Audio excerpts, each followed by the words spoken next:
I know some of you see this sculpture but don't really know who it is. In this video I will be telling you who it is. This is Alexander the Great. Alexander was born in Pella, the ancient capital of Macedonia, in July 356 BC. His parents were Philip II of Macedon and his wife Olympias. Alexander was educated by the philosopher Aristotle. Alexander becomes king. In 336 BC, Alexander's father Philip was assassinated by his bodyguard Pausanias. Just 20 years old, Alexander claimed the Macedonian throne and killed his rivals before they could challenge his sovereignty. He also quashed rebellions for independence in northern Greece. Once he'd cleaned house, Alexander left to follow in his father's footsteps and continue Macedonia's world domination. Alexander appointed the general Antipater as regent and headed for Persia with his army. They crossed the Hellespont, a narrow strait between the Aegean Sea and the Sea of Marmara, and faced Persian and Greek forces at the Granicus River. Victory went to Alexander and the Macedonians. Alexander then headed south and easily took the city of Sardes. But his army encountered resistance in the cities of Miletus, Mylasa and Halicarnassus. Under siege yet not beaten, Halicarnassus held out long enough for King Darius III, the newest Persian king, to amass a substantial army. Gordian Knot. From Halicarnassus, Alexander headed north to Gardium, home of the fabled Gordian Knot, a group of tightly entwined knots yoked to an ancient wagon. Legend had it whoever unwound the knot would conquer all of Asia. As the story goes, Alexander took on the challenge but was unable to unravel the knot by hand. He took another approach and sliced through the knot with his sword, claiming triumph. The Battle of Issus. In 333 BC, Alexander and his men encountered a massive Persian army led by King Darius III near the town of Issus in southern Turkey. Alexander's forces were greatly outnumbered in men but not in experience or the determination for revenge and to claim Persia's great wealth, much of it plundered. As it became clear Alexander would win the Battle of Issus, Darius fled with what remained of his troops, leaving his wife and family behind. His mother, Sisygambis, was so upset she disowned him and adopted Alexander as her son. By now it was clear that Alexander was a shrewd, ruthless and brilliant military leader. In fact, he never lost a battle in his life.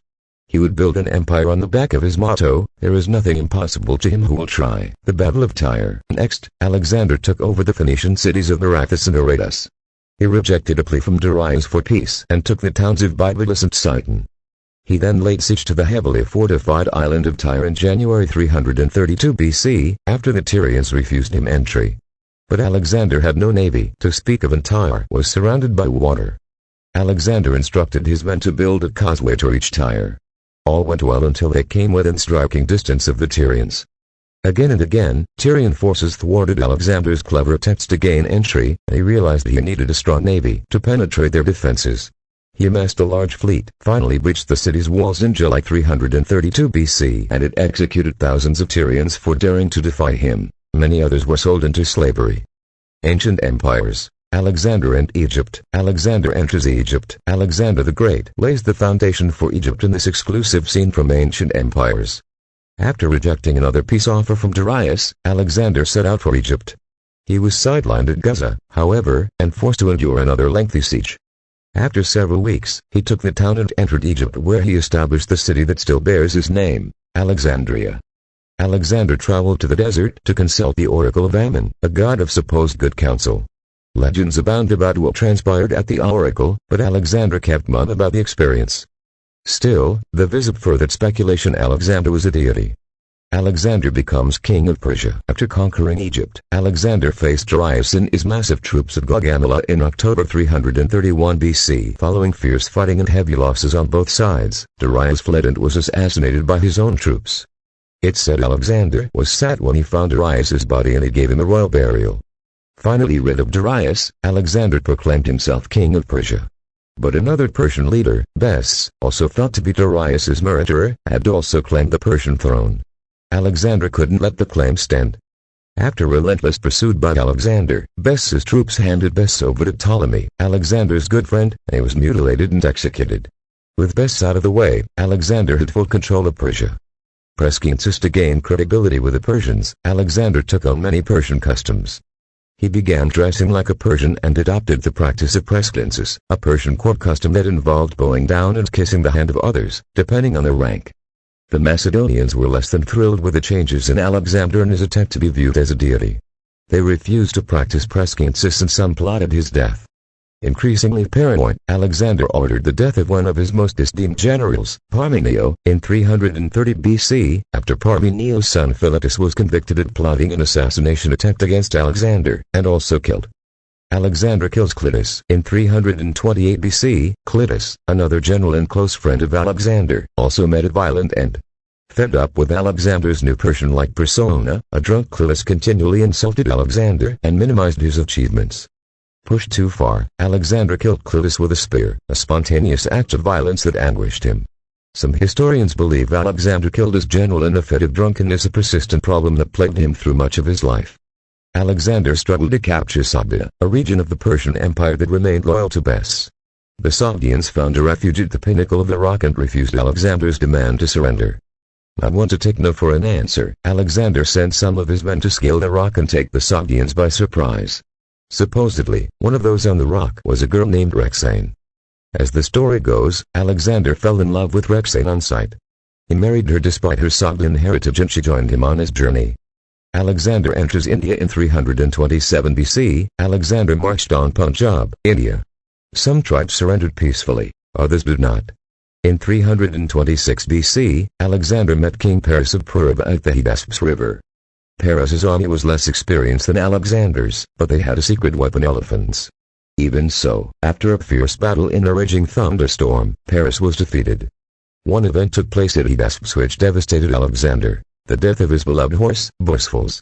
It's unclear if he died from battle wounds or of old age, but Alexander named the city of Bucephala after him. Alexander wanted to press on and attempt to conquer all of India, but his war-weary soldiers refused, and his officers convinced him to return to Persia. So Alexander led his troops down the Indus River and was severely wounded during a battle with the melee. After recovering, he divided his troops, sending half of them back to Persia and half to Gatrosia, a desolate area west of the Indus River. A mass wedding in early 324 BC, Alexander reached the city of Susa in Persia. Wanting to unite the Persians and Macedonians and create a new race loyal only to him, he ordered many of his officers to marry Persian princesses at a mass wedding. He also took 2 more wives for himself.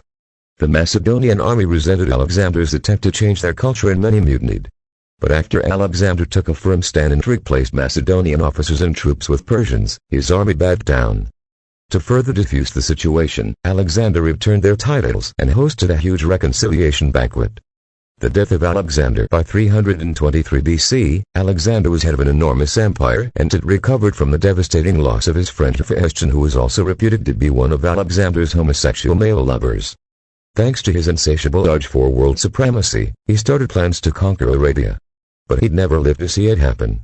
Some historians say Alexander died of malaria or other natural causes. Others believe he was poisoned. Either way, he never named a successor. His death and the bloody infighting for control that happened afterwards unraveled the empire he'd fought so hard to create. How old was Alexander the Great when he died? After surviving battle after fierce battle, Alexander the Great died in June 323 BC at age 32. Why he's called Alexander the Great? Many conquered lands retain the Greek influence Alexander introduced, and several cities he founded remain important cultural centers even today. The period of history from his death to 31 BC, when his empire folded, would come to be known as the Hellenistic period, from Hellezein, which means to speak Greek or identify with the Greeks. Alexander the Great is revered as one of the most powerful and influential leaders the ancient world ever produced. Now you know who he is.